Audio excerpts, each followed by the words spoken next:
औलाद की तरबियत के लिए सबसे बड़ी जरूरत है कि हलाल का लुकमा उनके पेट में दाखिल करें, हराम के लुकमों से अपनी औलाद को बचाए। आज हम लोग थोड़े से माल के लिए, मेरे भाइयों सोचो क्या माल जमा करके क्या करोगे।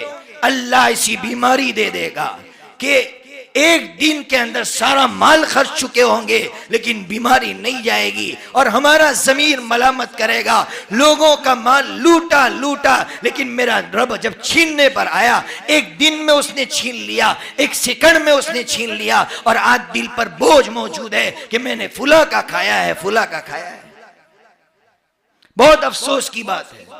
मैं खुलकर कहूंगा, आपसे मोहब्बत करता हूं कि अगर हम हराम कमाते हैं तो याद रखना, मैं पहली सफ में आज नमाज पढ़ रहा हूं, कल मेरी औलाद आखिरी सफ में भी नजर नहीं आएगी, इसलिए कि मैंने हराम के लुक़मे उसके पेट में दाखिल किए हैं, हराम के लुक़मे दाखिल किए हैं।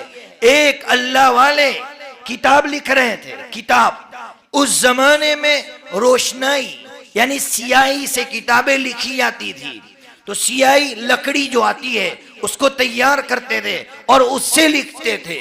तो लिखने के बाद सियाही लगी हुई थी, वो लकड़ी के ऊपर सोचा इस सियाही को मिटा दो, लेकिन जिस जमीन पर बैठकर वो लिख रहे थे वो जमीन उनकी नहीं थी। उनके दिल में ये आया कि यार इस जो है कलम को सुखाने के लिए कितनी जमीन की मिट्टी की जरूरत पड़ेगी, ले लेता हो। सो गए, नींद आ गई। ख्वाब में देखा कि एक कहने वाला ये कह रहा था, पता चलेगा क़यामत के दिन कि कितनी मिट्टी तुमने इस्तेमाल की थी, छोटी थी या बड़ी थी, कितना माल खाया, कल पता चलेगा।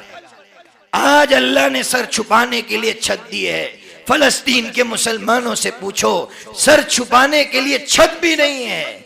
मैंने वहां के एक आलिम का खत पढ़कर मस्जिद आयशा में सुनाया था, लोग धाड़े मार मार कर रो रहे थे। वो आलिम अपने खत में अपने एक दोस्त को लिख रहे थे, ऐ मेरे दोस्त, ठंडी का जमाना आ रहा है, तुम्हारे पास कंबल मौजूद होगा, ठंडी आ रही है, तुम्हें ठंडी से महफूज रहने के लिए कंबल की जरूरत पड़ेगी, तुम कंबल अलमारी में से उतार लेना।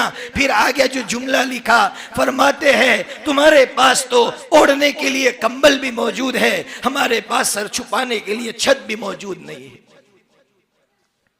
फिर भी हमें अपनी जिंदगियों के बदलने का हमें एहसास नहीं होता कि कितना हराम खाऊंगा, कितनों को मैं सताऊंगा, कितनों को लूटूंगा, कितनों के बच्चे मेरी वजह से रोए होंगे, कितनों को मैंने सताया है, एक एक का हिसाब देना पड़ेगा अल्लाह को।